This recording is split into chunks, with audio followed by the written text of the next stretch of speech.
why haven't you been able to collect information on the aerospace companies in the Valley? And that's a very legitimate question. When I came to town in March of 1970, the top companies here were aerospace, Lockheed, Philco Ford, et cetera.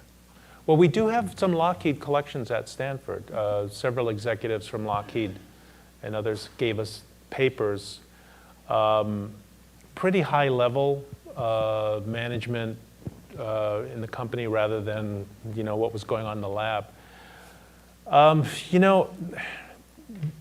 The truth is throughout time, it's always been that relatively little is preserved. If you look across all the walks of life, very little manages to get preserved, and yet somehow we manage to preserve enough that people are able to tell the stories about things. Why why the aerospace industry in the Valley is underrepresented in archives is surely due to the companies themselves and the way would have been the 90s that there was the consolidation and the acquisitions and all of that.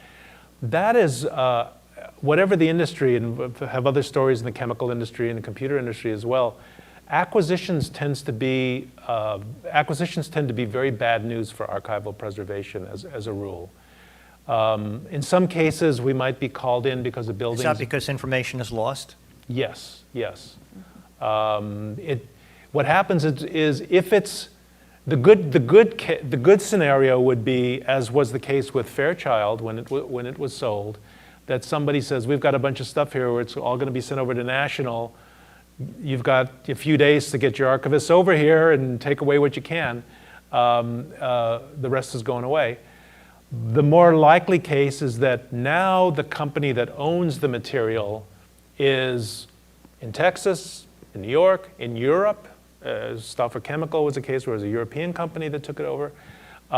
Their idea about what's historically important might be very different from somebody who spent their career in Silicon Valley and thinks of what they did as being for the company that was taken over by this international conglomerate or whatever the case may be.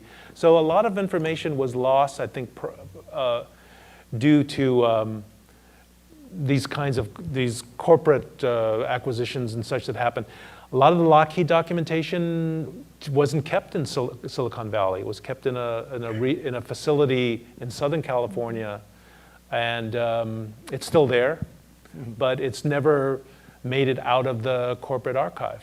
So there's a lot of different reasons that come into play, and believe me, there's a lot of randomness, a lot of good fortune and sometimes bad fortune that goes into what we do in trying to preserve things. And sometimes we win and sometimes we lose.